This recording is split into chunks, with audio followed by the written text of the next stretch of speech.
اور یہ جملہ جو میں نے کہا تو ڈر گیا، اس لیے اور وضاحت کروں، وہ یہ کہ اسلام میں جو چیزیں حرام ہیں زیادہ تر وہ ہیں جن کا نام سنتے ہی نفرت و کراہیت آتی ہے۔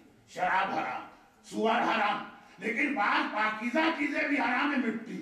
مٹی کتنی پاکیزہ چیز ہے؟ تیمم جب آپ کرتے ہیں اسی مٹی پر، یہ آپ کو اتنا طاہر بنا دیتی ہے جتنا پانی، مگر یہ پاک و پاکیزہ بھی ہے۔ دنیا کی ہر مٹی کا کھانا حرام ہے بجز خاکے کا گلا۔ اسی طرح سے جو قبولیت دعا، وہ اللہ نے خاص وعدہ کیا ہے آقا حسین سے، امام معصوم حسین کی اولاد ہو کر، جن کا خون حسین کا خون ہے، جن کا گوشت حسین کا گوشت ہے، مگر تڑپ رہے ہیں، مگر ظالم اتنے ہی تڑپ رہے ہیں کہ کسی کو کربلا نہ آئے۔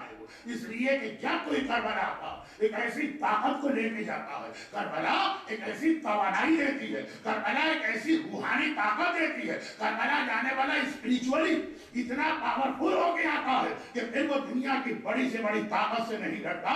چنانچہ ہمارے سامنے جماعت توابین سے لے کر صدام کے زمانے کے بے انتہا مظالم پر پوری تاریخ میں جملہ ملے گا۔ ادھر ظالم کربلا سے روک رہے ہیں، متوکل کے واقعات کو آپ نے سنے ہوئے، پہلے تو یہ ذہن میں رکھیے گا، ایک طویل عرصے تک قبر امام چاروں طرف سے محاصرے میں تھی، کوئی جا ہی نہیں سکتا تھا۔ اور جب بنو عباس آ گئے، ان کا مسئلہ پہلی مجلس میں گزر چکا، جب بنو عباس آ گئے تو اب ان کو مجبوراً کربلا کی زیارت کے لیے فوجیں تو ہٹانا پڑی، لیکن پابندیاں رہیں۔ ہارون رشید ایک بہت ہی مشہور محدث ہیں عالم اسلام کے، آج کے نہیں اس زمانے، پیغمبر کی ایک حدیث ان کے پاس آئی تھی، ان کی سمجھ میں نہیں آ رہی، لعن اللہ قاطع الصدق، اللہ لعنت کرے بیری کا درخت کاٹنے والے۔ اب یہ سمجھ میں نہیں آ رہا کہ آخر اس پہ یہ لعنت کیوں آیا خاص ایک درخت کے حوالے سے؟ یہ تو جیسے قرآن میں بھی سورہ حشر میں اجمالی حکم ہے اور نہج البلاغہ میں مولا کی تاکید ہے کہ جب کسی کے خلاف جنگ کرو تو دیکھو کھیتیاں نہیں اتارنا، باغات کو نہیں جلانا، لیکن خاص بیری کا درخت۔ ہارون رشید عباسی کو پتا چلا قبر حسین پہ ایک بیری کا درخت اگا ہوا، اس کے سائے میں زائرین بیٹھتے ہیں تو زیادہ دیر بیٹھ جاتے ہیں زیارت کے لیے۔ اس نے وہ درخت کٹوا کے دے دیا تاکہ اول تو کوئی زائر آئے نہیں کرنی ہے دھوپ کی وجہ سے، اور آئے تو ایک مرتبہ اس طرح جلے کہ بھی ملا تھا وہ واپس چلا جائے۔ جیسے ہی اس نے بیری کا درخت کٹوایا، یہ محدث اسی زمانے کے کہتے ہیں، آج مجھے پتا چلا کہ پیغمبر نے جو یہ کہا تھا اللہ کی لعنت ہو بیری کا درخت کاٹنے والے پر، تو بیری کا درخت نہیں تھا، اللہ کی لعنت ہو وہ والا بیری کا درخت کاٹنے والے پر۔ تو یہ ہارون پہ متوکل، اس نے جو بیری کا درخت کاٹا تھا، متوکل نے ہاتھ کاٹے، پاؤں کاٹے، گردنیں کاٹے، تو یہ کیوں روکا جا رہا ہے زیارت سے؟ اس لیے کہ کربلا کی زیارت، قبر حسین کی زیارت ایسی ایک طاقت مسلمان کو عطا کرتی ہے۔ جماعت توابین، پہلا جہاد، یزید کے کربلا کے واقعے کے بعد پہلی اپرائزنگ، کربلا کے واقعے کے بعد ظالم کے خلاف پہلا موومنٹ۔ میں ایک جملہ آج نہیں کہنا چاہتا، کل کہوں گا، دو وجوہات سے۔ نمبر ایک کہ آج کا جو مجمع شاید یہ جملہ اس کے سامنے مناسب نہ، اور نمبر دو یہ کہ جملہ بہت لمبا ہو جائے گا، مختصر ایک بات، اس کے بغیر بھی کام چل جائے گا، اور وہ یہ ہے کہ حسین سے پہلے کسی میں یہ ہمت و طاقت نہیں ہے کہ ظالم کے خلاف سلینگ لینگویج کا لفظ استعمال کر رہا ہوں، چوں بھی کرے، لیکن حسین کے بعد اب جو مسلسل ظالم حکمرانوں کے خلاف جہاد پہ جہاد شروع، اور آپ ہر ایک کا واقعہ دیکھیں گے، کربلا آتا قبر امام کی زیارت کرتا ہے، ایک عجیب طاقت دے کے لے جاتا۔ سلیمان خزائی پہلا نام، کربلا کے فوراً بعد پہلا نام ہے۔ یہ جماعت توابین ہے، 4,500 کا گروہ، جماعت توابین توبہ کرنے والوں کی جماعت۔ یہ کون لوگ ہیں؟ ان کے بارے میں دو اقوال ہیں مورخین۔ آج کل جو زیادہ مشہور قول ہے وہ یہ کہ یہ وہ 4,500 ہیں جو کربلا کے وقت تھے، آقا حسین کی مدد کے لیے نہیں آئے۔ حل من ناصرین ینصرنا کی آواز بلند ہوتی رہی، یہ ڈر خوف گھر میں بیٹھے۔ کربلا کے بعد جب کہ اسیروں کے لٹے ہوئے قافلے گزرے مختلف بستیوں سے، انہیں اپنی کوتاہی اور غلطی کا احساس ہو، ایک عام مشہور قول یہ، انہوں نے توبہ اور توبہ کرنے کے بعد ارادہ کیا کہ اب ہمیں یزید تو مر چکا تھا، بنو امیہ کے خلاف جنگ کرنا، اور کامیابی کے لیے نہیں، جیسے کربلا والے گئے، کربلا والے مرنے کے لیے گئے تھے، چنانچہ خالی مرنے کے لیے جانا ہے، مگر یہ کہا تو اتنا آسان نہیں، یہ سب پہنچے کربلا. لیکن بعض علماء کا دوسرا قول بھی ہے جو ہندوستان اور پاکستان کے علماء میں زیادہ مشہور، اور وہ یہ کہ جماعت توابین وہ یہ لوگ نہیں، توابین وہ لوگ ہیں جو صفین کی لڑائی مولا علی اور حاکم شام کے زمانے نیوٹرل بن کے بیٹھ گئے. بھئی یہ بھی مسلمان ہیں وہ بھی مسلمان، ہم مسلمانوں کا خون برداشت نہیں کریں گے، نہ ان کا ساتھ دیں گے نہ ان کا ساتھ دیں گے، اور وہ نیوٹرل ہو کے جا کے بیٹھ گئے.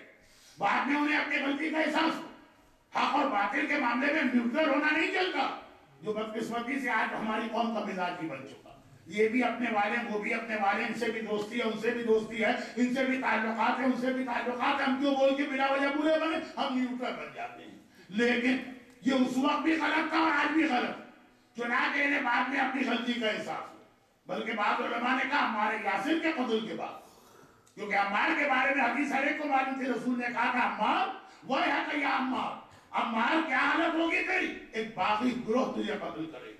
جب عمار یاسر حاکم شام کی تلوار سے مارے گئے تو ان کو پتا چلا کہ نہیں بھائی پیغمبر نے پہلے سے خبر دی تھی.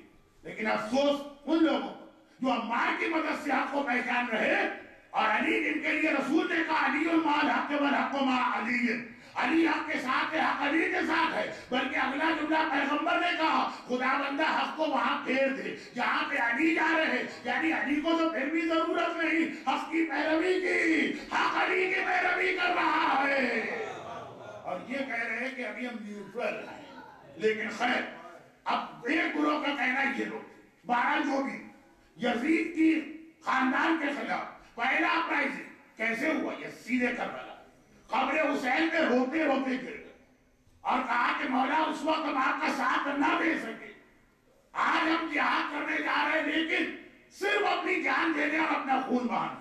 4,500 کی اپرائزنگ ایک مسئلہ بن گیا حکومت بنو امیہ کے لیے، اور اس طرح سے علاج رکھ دیا کہ اس کے نتیجے میں مختار کا موومنٹ سامنے آیا. اور پھر یہ سلسلہ چلا تو پوری تاریخ اسلام گواہی دیتی، کربلا طاقت دیتی ہے، کربلا توانائی دیتی ہے، کربلا روحانیت دیتی ہے، کربلا ظلم کے خلاف بولنے کا جذبہ عطا کرتی ہے، کربلا مومن میں حق کا ساتھ دینے کا جذبہ عطا کرتی ہے، کربلا مومن کو یہ پیغام دیتی ہے کہ اپنے آپ کو نہیں اپنی اولاد تک کو دین کے نام پہ قربان کر دو. یہ ہے وہ اصل وجہ جس کی وجہ سے ہر ظالم چاہے وہ یزید ہو اور چاہے وہ حشام ہو اور چاہے وہ مروان ہو اور چاہے وہ ہارون ہو اور چاہے وہ منصور ہو اور چاہے وہ متوکل ہو اور چاہے وہ صدام ہو اور چاہے وہ آج ریاض سے فتویٰ جاری کرنے والا وہ مفتی اعظم ہو، یہ سب کربلا سے اس لیے گھبراتے ہیں کہ کربلا ایسی طاقت عطا کر رہی. لیکن صاحبان ایمان، میرا اصل مسئلہ اپنی قوم ہے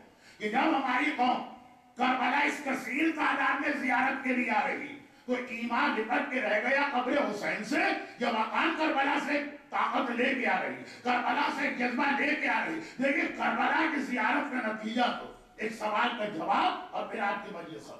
ایک سوال میں نے پہلی مجلس میں کہا تھا میں آپ کے سامنے 2 سوال رکھتا ہوں. پہلا سوال پہلی مجلس میں رکھا ہوں، اسی میں جواب آ گیا.